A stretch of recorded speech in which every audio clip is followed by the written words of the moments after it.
और ये एक ऐसी ब्रांच है जो हमें साउंड के बारे में नॉलेज प्रोवाइड। अब साउंड है तो उसको जनरेट भी करना है, साउंड है तो उसको आगे तक लेकर भी जाना है। अब इसी लेक्चर हॉल की बात कर लो, इस रूम के अंदर अगर अकाउस्टिक प्रॉपर नहीं होगी तो मेरी आवाज या आपकी आवाज हम आपस में एक दूसरे तक नहीं पहुंचा पाएंगे। इसका मतलब इस रूम के अंदर अकाउस्टिक्स पुअर मानी जाएगी।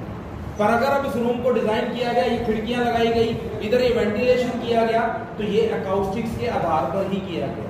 और अभी भी इस रूम की जो अकाउस्टिक्स है वो प्रॉपर नहीं है, क्योंकि जो आपके वेंटिलेटर्स में बंद है, अगर ये वेंटिलेटर्स बंद रहेंगे तो आवाज की गूंज पैदा होगी। कई बार होता है ना, घर में खाली कमरे आपके होते हैं, तो अगर उस खाली कमरे में जाकर हम कुछ बोलते हैं तो हमें ऐसा लगता है आवाज गूंज रही है, पर अगर उस गूंज के साथ हम काम करना शुरू करते हैं तो हम डिस्टर्ब ही रहेंगे। तो हम क्या करते हैं, हम ऐसे डिजाइन करते हैं कि गूंज कभी भी पैदा ना हो। ऑडिटोरियम सुना, मूवी हॉल्स सब गए भी होंगे, सुने भी होंगे। जब हम मूवी हॉल्स में जाते हैं तो अब जो लेटेस्ट मूवी हॉल्स मॉल्स वगैरह में होते हैं और जो पहले होते थे, आप लोग उसमें डिफरेंस जानते हैं। अब जितनी भी सीट्स होती हैं वो सब सोफे टाइप होती है, मतलब कुशंस की बनी।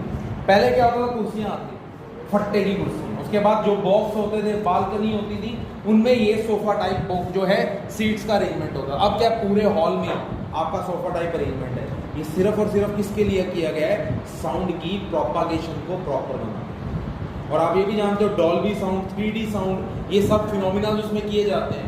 ये जो डॉल्बी साउंड है या ये जो 3D साउंड है, ये सब और सब किसके आधार पर की जाती है, अकाउस्टिक्स के आधार पर की जाती है। तो अब आपको बेसिकली अकाउस्टिक्स के बारे में जो आइडिया था वो समझ आया कि अकाउस्टिक्स फिजिक्स की कौन सी ब्रांच को नाम देंगे, जिस ब्रांच के अंदर हम साउंड को पैदा करना और उसको चलाना, इन दोनों के बारे में स्टडी करेंगे, ऐसी ब्रांच को क्या नाम दिया जाएगा, अकाउस्टिक्स। क्लियर हो गया सभी को? तो हम यहाँ पे डेफिनेशन लिखेंगे, the branch of physics which deals with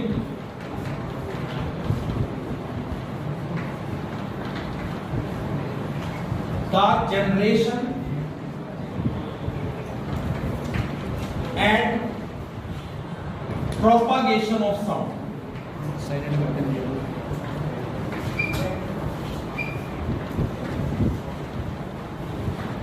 अब आई थिंक इसमें कोई डाउट नहीं होगा किसी को।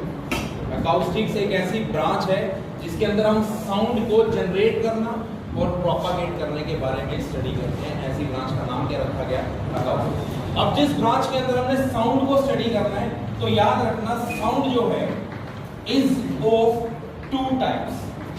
साउंड कितने टाइप्स की है, 2 टाइप्स। उसमें से जो फर्स्ट टाइप है मैं उसको एक नाम दूंगा नॉइस, और जो इसकी सेकंड टाइप है उसको मैं नाम दूंगा म्यूजिक।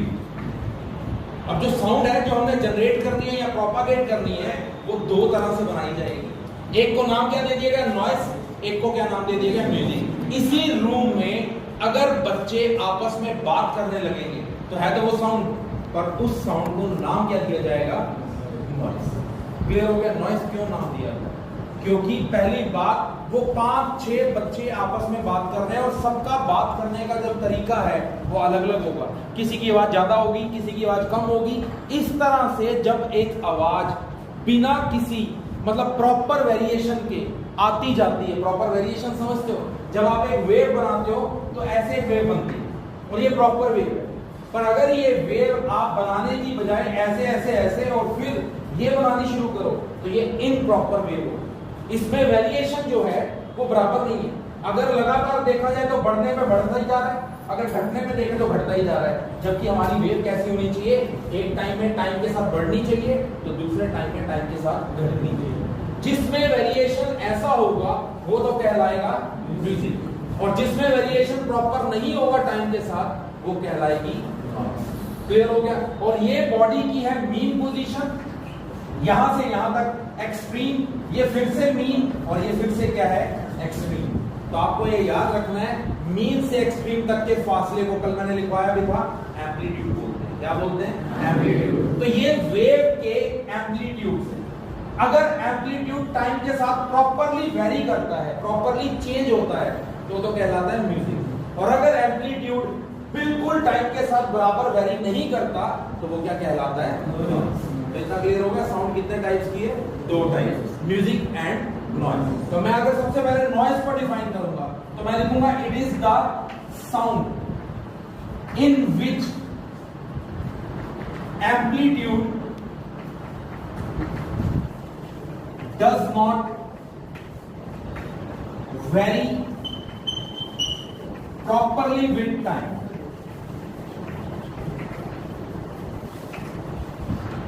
अब इसमें एग्जांपल किसका होगा? अचानक से बच्चे कहीं पे बैठे हुए थे, किसी ने वहां पे वो होता है ना पॉलीथीन, उसको हवा भर के फोड़ दिया, वो क्या कहलाएगा? समझ गए? अचानक से कहीं पे गोली चलने की आवाज है, वो क्या कहलाएगी? नॉइज। और अभी एक एग्जांपल तो दिया, स्टूडेंट्स का आपस में बात करना एक शोर कहलाता है जब क्लास में बैठे होते हैं, तो वो किसके एग्जांपल बन जाएंगे? नॉइज के। तो हम यहाँ पे एग्जांपल्स लिख सकते हैं। Example number 1, firing bullets. Second, murmuring by students. Murmuring का मतलब होता है आपस में बेतुकी बातें करना। समझ आ गया कंसेप्ट? तो नॉइज क्लियर है सभी को। अब अगर हम यहाँ पे म्यूजिक की बात करते हैं तो अब आप में से खुद कोई ना कोई बच्चा बता सकता है। हम लिखेंगे it is the sound in which amplitude changes properly with time. और इसमें आप साफ बात है, अगर हम म्यूजिक की बात करते हैं तो म्यूजिक का मतलब ये नहीं है सिर्फ गाना बजाना। म्यूजिक का मतलब ये भी हो सकता है एक टीचर और एक बच्चा जब आपस में बात करेगा तो बाकी बैठे सभी बच्चों को वो बात समझ में आएगी, तो वो बेसिकली म्यूजिक कहता है। तो म्यूजिक में अपने माइंड में ये मत बना लेना कि म्यूजिक का मतलब गाना बजाना। गाना बजाना म्यूजिक नहीं है। म्यूजिक में आता तो जरूर है, बट अकेला गाना म्यूजिक नहीं कहलाएगा। म्यूजिक हर वो साउंड कहलाएगी जो प्रॉपरली आपको समझ में आएगी, जो प्रॉपरली अपने आप को टाइम के साथ कम या ज्यादा करेगी, वो हर आवाज म्यूजिक करती है। अब ये समझ आ गया सभी को? तो अकाउस्टिक्स का पहला पार्ट तो कंप्लीट हो गया होगा सभी को। अब अगर हम बात इस साउंड की कर रहे हैं, वो पूछेगा जो साउंड है उसका एब्जॉर्प्शन कोएफिशिएंट एक्सप्लेन करो।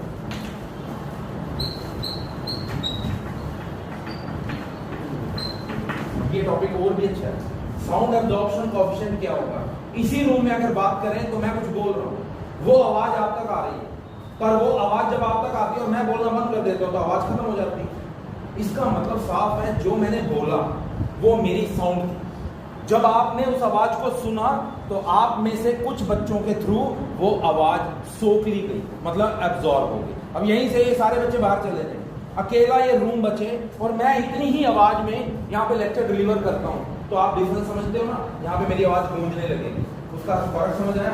अब उसी की बजाय आप सबको बैठाकर मैंने लेक्चर देना शुरू किया तो आवाज में गूंज नहीं है, आवाज में सिर्फ लाउडनेस है। मतलब मैं सिर्फ तेज बोल रहा हूँ बट वो आवाज गूंज नहीं बन रही है। रीजन क्या है? जब बच्चे इस क्लास में बैठे हुए हैं तो वो आवाज को एब्जॉर्ब कर रहे हैं। समझ गए? अगर बच्चे यहाँ पे नहीं रहेंगे तो आवाज को तो कहीं ना कहीं जाना है, तो उसको कोई मीडियम नहीं मिलेगा, इस वजह से वो गूंजती रहेगी।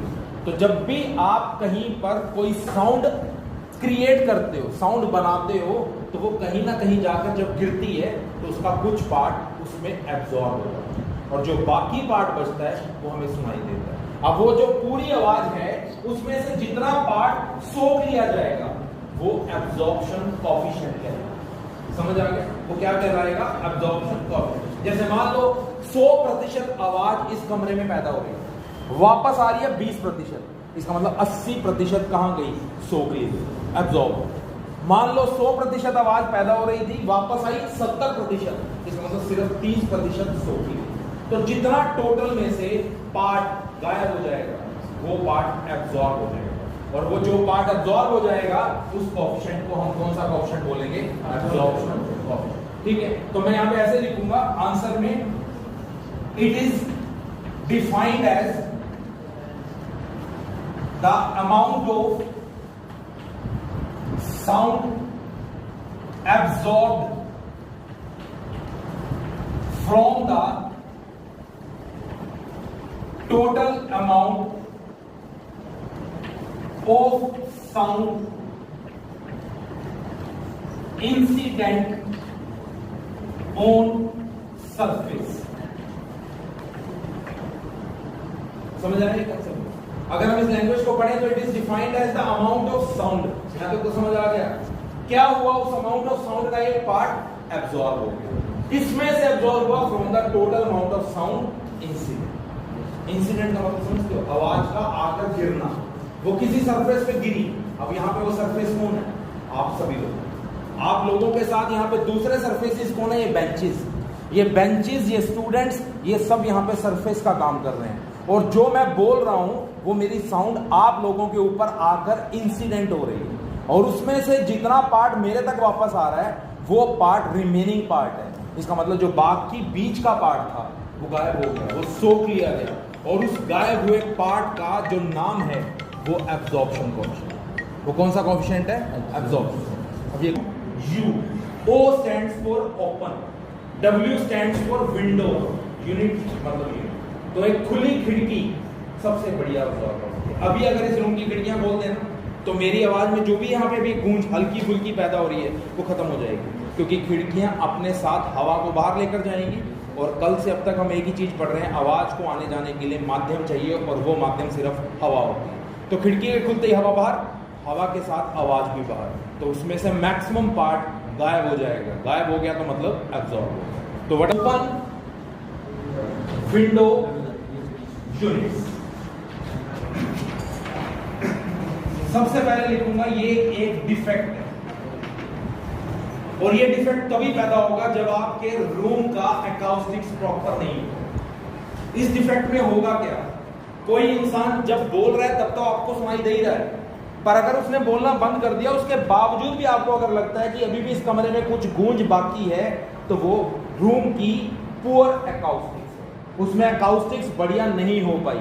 इस वजह से कमरे में एक डिफेक्ट पैदा हो गया, और उस डिफेक्ट का नाम क्या होता है? रेवर्बरेशन। समझ आ गया? रेवर्बरेशन सबसे पहले और आसान मतलब रेवर्बरेशन इज अ डिफेक्ट। और ये डिफेक्ट तब पैदा होता है जब आपके साउंड का अकाउस्टिक्स प्रॉपर हो। जैसे कहीं पे कॉन्फ्रेंस हॉल है, मीटिंग्स के लिए बड़े बड़े कॉन्फ्रेंस हॉल, उसमें अकाउस्टिक्स प्रॉपर नहीं थी, और लगा सीएम जो है अपना लेक्चर डिलीवर करने, वो जो बोल रहे हैं ना उसका एक बार वर्ड तो निकला, और उसने उसके बाद 2 मिनट के लिए शांति बना ली, उसके बाद भी हमें लग रहा है यार इसमें तो अभी कुछ बज रहा है। जैसे डीजे के पास कभी खड़े होकर देखना, अगर आप डीजे के पास खड़े होकर नाचते हो, थोड़ी देर में बाहर आते हो, आप अपने कानों का ऐसे करते हो कि भाई अभी भी बीच में ना सुरीली बांसुरियां बज रही है, डिंग बिंग, जो ये सब डिफेक्ट्स हैं। जो साउंड क्रिएट होने तक तो दिखता ही है, उसके बंद होने के बावजूद भी आपको कुछ ना कुछ सुनाई देता है। ऐसे डिफेक्ट का नाम क्या होता है? रेवर्बरेशन। समझ आ गया? तो हम इसमें क्या बोलेंगे? Defect which arises due to poor acoustics। ये तो हो गया कि रेवर्बरेशन क्या चीज है। अब हमें तो इसका डेफिनेशन देना है पेपर में, तो हम इसमें लिखेंगे it is the persistence of sound in a hall or a room even after source has stopped emitting sound। इस डेफिनेशन से साफ पता लगना चाहिए कि यहां पे साउंड का क्या हो रहा है? परसिस्टेंस। परसिस्टेंस का मतलब होता है साउंड का रह जाना, किसके बावजूद साउंड एक हॉल या रूम में रह गई, जब सोर्स ने साउंड को बनाना बंद कर दिया उसके बावजूद। तो यहाँ पे ये क्या लिखा है? Even after source has stopped emitting sound. इस कमरे में सोर्स ऑफ साउंड कौन है इस टाइम? मैं कुछ बोल रहा हूं, आपको सुनाई दे रहा है। अगर मैंने बोलना बंद कर दिया तो बोलेंगे source has stopped emitting sound. अगर उसके बावजूद भी साउंड इस रूम में आपको लगता है बाकी रह गई है, अभी भी कुछ लग रहा है कि उसका प्रोविजन बाकी है, तो वो है परसिस्टेंस, और इस डिफेक्ट का नाम क्या है? रेवर्बरेशन। क्लियर है? ये क्यों बनी? क्या आप में से कोई बच्चा बता सकता है ये क्यों बना? ये रेवर्बरेशन क्योंकि इस रूम में अकाउस्टिक्स प्रॉपर नहीं है। तो अगर अकाउस्टिक्स प्रॉपर करनी है तो कैसे होगी? इस रूम और आपके मूवी हॉल्स के अंदर अभी भी क्या डिफरेंस है? अभी अगर देखा जाए तो यहाँ पे जो सीट्स है उसमें कुशंस नहीं है। कुशन क्यों लगते हैं? ताकि आपकी साउंड ज्यादा से ज्यादा एब्जॉर्ब हो। आपके मूवी हॉल में बड़े बड़े कर्टेन्स लगे होते हैं, पर्दे लगे होते हैं, क्यों लगते हैं? ताकि आपकी साउंड एब्जॉर्ब हो। समझ आ गया? तो आपके जो मूवी हॉल है उसके अंदर कारपेट्स बिछे होते हैं, क्यों बिछे होते हैं? ताकि आपकी साउंड एब्जॉर्ब हो। जितने ज्यादा नंबर ऑफ लिसनर्स होंगे, मतलब सुनने वाले, उतनी ज्यादा साउंड एब्जॉर्ब होगी। तो जितनी ज्यादा साउंड की एब्जॉर्प्शन होगी, रेवर्बरेशन उतनी कम हो जाएगी। समझ गए? तो आप एक यहां पे लिख सकते हो, reverberation is the reciprocal of absorption. I think इस लाइन से फर्क पता लग गया हो। जितनी ज्यादा एब्जॉर्प्शन उतना कम ये डिफेक्ट, जितनी कम एब्जॉर्प्शन उतना ज्यादा ये रेवर्बरेशन का डिफेक्ट। क्लियर है? तो आपके पास एक फार्मूला आ गया, reverberation is equal to 1 by absorption.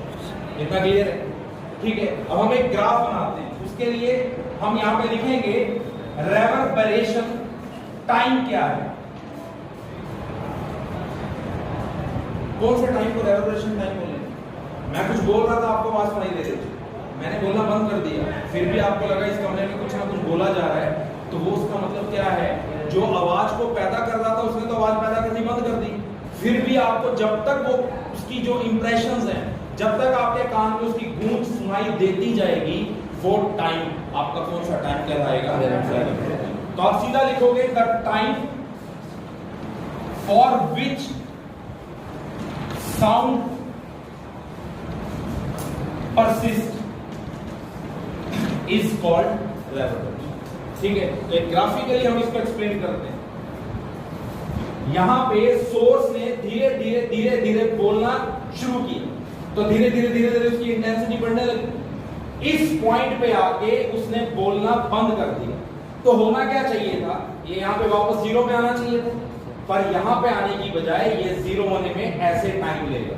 तो सबसे पहले जब कोई बोल रहा था तब तो आपको आवाज सुनाई देती जा रही थी, जितना तेज वो बोल रहा था उतनी तेज आपको सुनाई दे रहा था। बट यहां पे आने के बाद उसने तो बोलना बंद कर दिया, तो होना क्या चाहिए था? टोटली किस पे चला जाना चाहिए था? जीरो पे।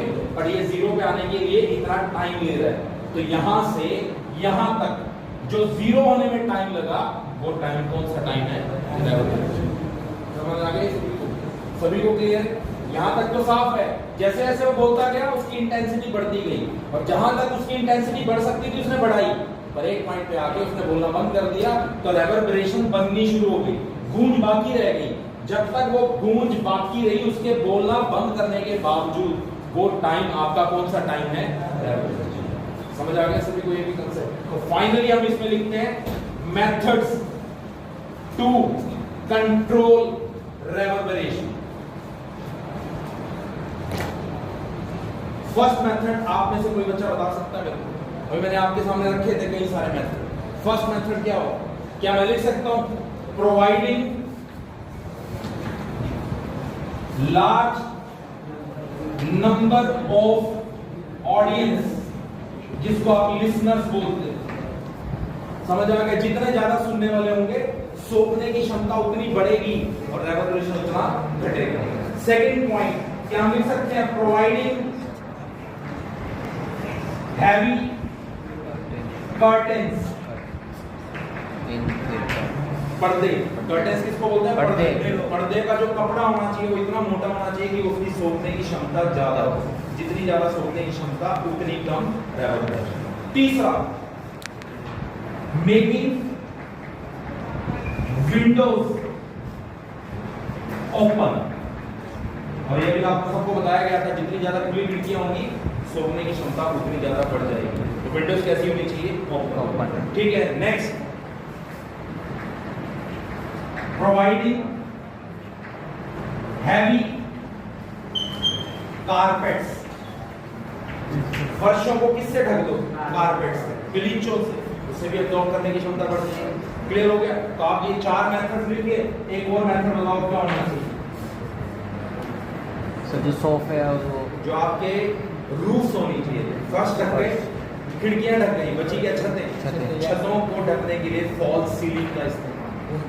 समझ गए? जितनी ज्यादा सीलिंग, फॉल्स सीलिंग का आप इस्तेमाल करोगे, उसमें उतने ज्यादा गद्दा और पीओपी का इस्तेमाल होगा, उतनी ज्यादा एब्जॉर्ब करने की क्षमता तो आप यहाँ पे लिख दो कवरिंग रूट्स विद सीड्स। और ये पूरा कंसेप्ट